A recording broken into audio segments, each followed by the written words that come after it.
Pemirsa, isi nota pembelaan atau pledoi dari 6 terdakwa kasus perintangan penyidikan pembunuhan berencana Brigadir Yosua secara umum memiliki 3 kesamaan. Salah satunya mereka sama-sama mengaku hanya menjalankan perintah atasannya Ferdi Sambo hingga akhirnya terjerat kasus pidana dengan dakwaan merusak rekaman CCTV pembunuhan Brigadir Yosua.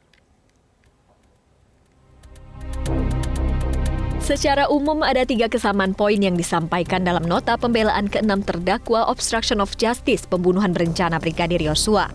Isi pledoi terdakwa Arif Rahman Arifin, Hendra Kurniawan, Agus Nurpatria juga terdakwa Baikuni Wibowo, Irfan Widianto, serta Cuk Putranto sama-sama mengaku seluruh tindakannya dilakukan atas perintah atasan yang sah, yakni Ferdi Sambo. Ke-6 terdakwa dalam pledoinya juga tidak mengetahui peristiwa yang sebenarnya terjadi di rumah dinas Kadif Propam Polri di kawasan Duren 3, Jakarta Selatan. Dan poin ketiga dari kesamaan pledoi, para terdakwa menilai seharusnya kasus ini tidak perlu disidang secara pidana karena ke-6 terdakwa sudah melalui sidang kode etik di institusi Polri. Fakta hukum yang terungkap di luar diri terdakwa yang mana terdakwa menjalankan perintah jabatan dengan atas perintah atasan terdakwa yaitu mantan Kadif Propam Polri Irjen Ferdi Sambo dengan patuh dan beritikat baik sekalipun perintah itu mengandung kebohongan. Terdakwa selaku bawahan tidak mempunyai suatu penilaian tentang salah atau tidaknya suatu perintah just the head thereof dari atasannya saksi Ferdi Sambo. Menurut hukum, terdakwa tidak dapat dijatuhi pidana sebagaimana postulat dasar id danum dat qui iubet dare ius vero nulla culpa est qui perere necessitit, yang berarti pertanggungjawaban tidak akan diminta terhadap mereka yang patuh melaksanakan perintah, melainkan akan diminta kepada yang memberi perintah. Terdakwa Irfan Widianto juga menyatakan hal serupa. Irfan menyebut dirinya hanya menjalankan perintah atasannya dengan itikat baik dan menyebut dalam institusi Polri seluruh personelnya dididik untuk selalu patuh hingga cenderung tidak mempertanyakan kebenaran perintah atasannya. Apakah yang saya lakukan salah?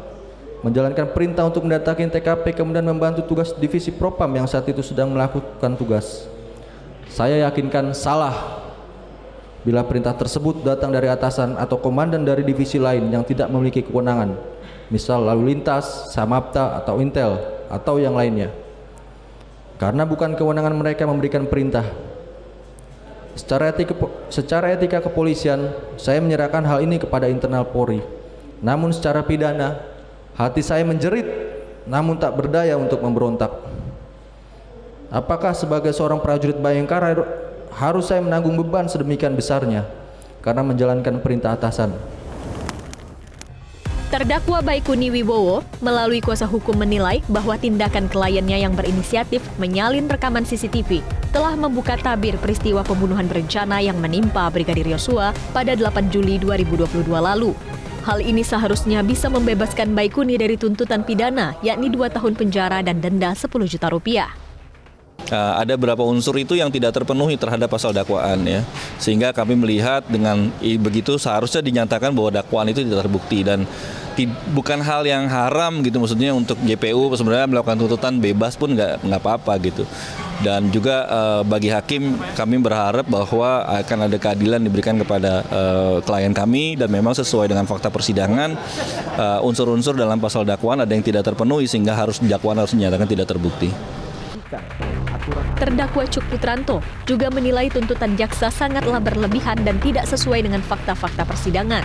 Secara khusus, dakwaan pasal 33 Undang-Undang ITE yang mengatur sistem elektronik sama sekali tidak relevan dengan tindakan fisik terdakwa. Dari Jakarta, Tim Liputan Media Group Network.